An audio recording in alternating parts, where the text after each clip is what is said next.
Tujuan yang sama mampu menyatukan beragam orang dalam suatu komunitas. Ada mimpi yang sama yang menggerakkan mereka melakukan hal besar. Namun, tantangan zaman di depan mata tak jarang menghambat langkah. Pada akhirnya, komunitas-komunitas dengan berbagai tujuan besar itu disatukan oleh harapan yang sama. Memiliki pemimpin yang bergerak cepat menyelesaikan masalah. Pemimpin yang mendengar, yang memahami, yang sama-sama bertekad wujudkan hal besar untuk dampak besar. Semua bisa mulai diwujudkan sekarang atau tidak sama sekali. Ini adalah suara dan harapan mereka.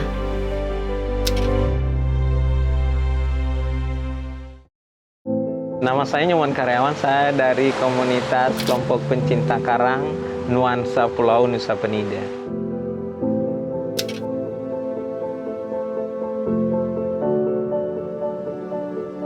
Komunitas ini kami dirikan tahun 2020 di masa pandemi, kemudian anak-anak juga nggak bisa kerja, jadi kami kumpulkan mereka untuk kegiatan yang positif seperti penanaman terumbu karang. Yang kedua, karena kecintaan kami dengan terumbu karang yang ada di pulau kami.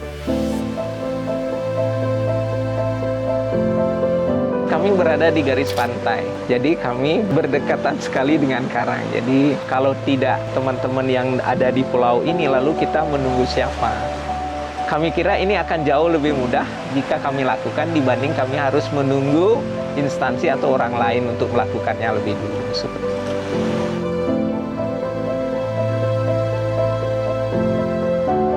Hitam putih itu kegembiraan sama kesedihan. Jadi ya dalam hidup itu kita pinginnya gembira terus kan. Tapi kalau gembira terus tanpa kesedihan itu bukan namanya gembira kan, seperti itu. Kalau menurut saya hitam putih itu selalu akan kita dapat di saat kita hidup.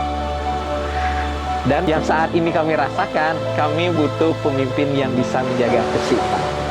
Ini yang sangat kami butuhkan. Perkenalkan, nama saya Gede Putra Grada, saya dari komunitas Runtak Ngawak, komunitas layang-layang tradisional Bali.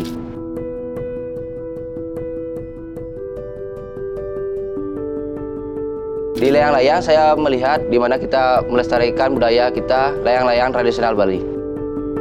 Kalau bagi lokal Bali, layangan itu sakral sekali.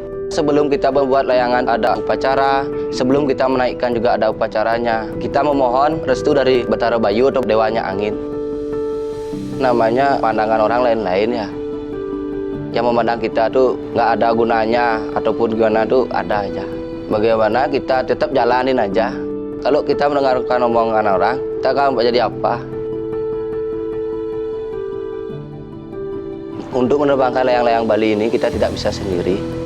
Kita harus saling gotong royong, saling bantu untuk menerbangkan ini. Sama seperti untuk meraih mimpi, nggak bisa kita bergerak sendiri. Harus bersama-sama.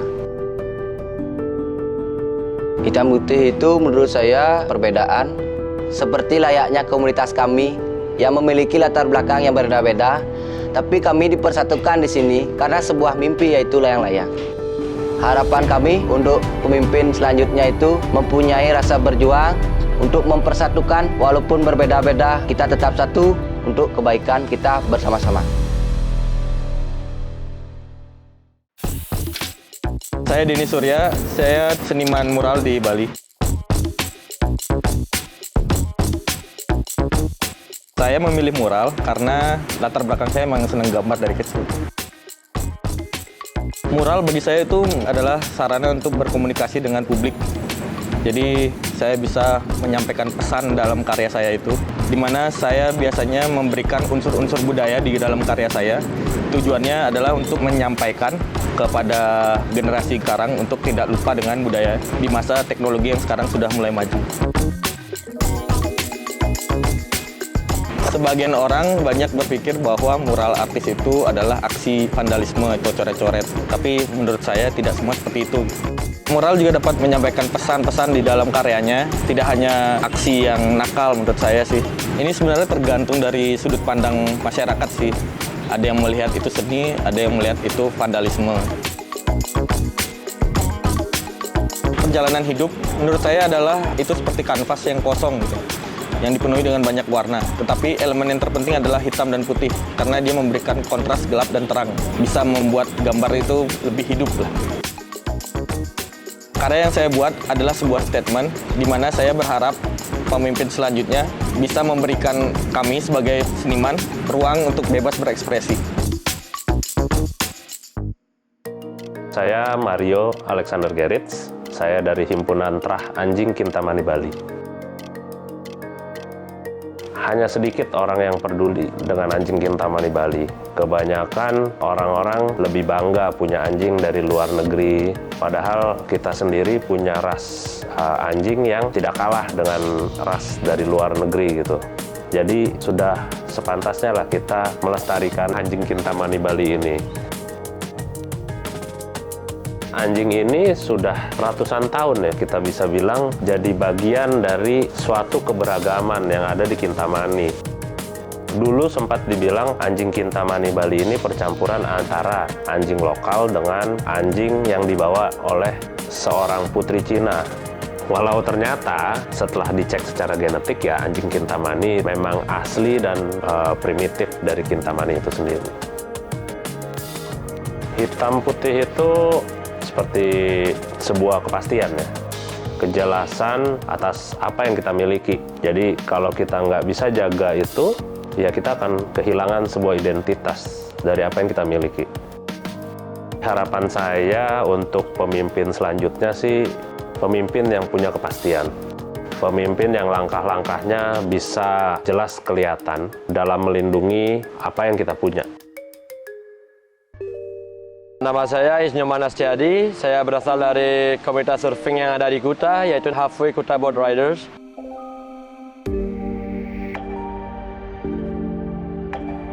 Saya tertarik mengikuti komunitas ini karena suka surfing. Samping itu juga mengajarkan kita untuk lebih respect sama alam, untuk menjaga kebersihannya juga. Itulah yang menyebabkan saya mengikuti komunitas ini.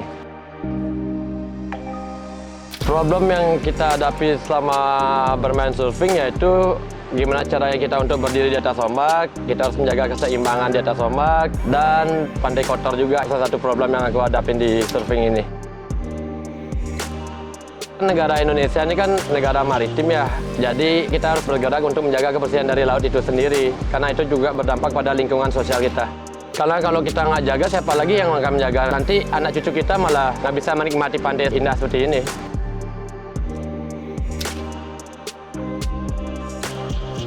Hitam putih menurut filosofi saya, yaitu sama halnya seperti surfing, kita harus menjaga keseimbangan kita untuk bisa mengajar ombak tersebut. Jadi hitam putih itu merupakan suatu keseimbangan yang mesti kita jaga untuk bisa berkesinambungan ke depannya. Gagasan untuk pemimpin berikutnya itu, tetaplah untuk menjadi hitam putih, jangan pernah menjadi abu-abu, tetap berani untuk mengambil keputusan, dan tetap menghargai suatu perbedaan. Karena kembali Bhinneka Tunggal Ika, berbeda-beda tetap satu juga. Nama saya Supri, saya dari Nuansa Pulau.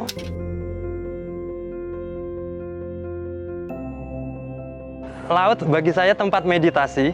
Jadi dengan laut yang bersih, koralnya bagus, pantainya bagus, kita akan betah di dalam laut, kita akan betah di pantai. Kalau buat saya sangat penting sekali kebersihan di pantai. Yang namanya laut pasti kadang-kadang kita sampah kiriman. Ada musim-musim tertentu, ada sampah kiriman yang datang karena di bawah air. Kita bersihin, besoknya akan datang lagi dan akan semakin menumpuk kalau kita tidak bersihkan. Untuk sementara ini kita ngumpulin sampah, cuman kita agak kesulitan membuang sampah ke TPU-nya.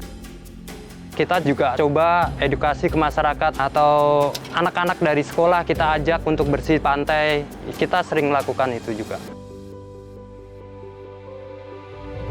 Banyak teman-teman kita yang melakukan itu dengan kesadaran ini tempat tinggal kita.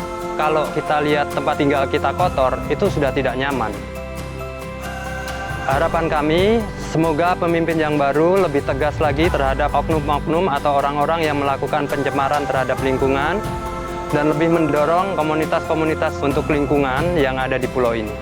Dan semua itu harus kita lakukan sekarang untuk anak cucu kita nanti. Nama gue Geraldi Erianda dari Holy Dive. Saat ini bekerja sebagai seorang profesional diver.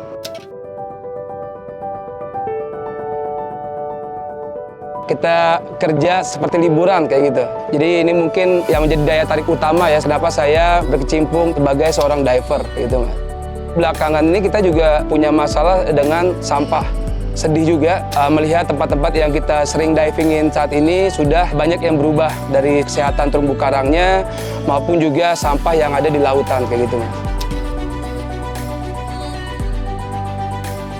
Terus kemudian juga agak khawatir di saat ini dengan banyaknya instruktur-instruktur dari luar negeri yang makin banyak datang ke Indonesia. Mereka bekerja secara ilegal tanpa punya kitas, terus bekerja bisa sampai tahunan, itu banyak.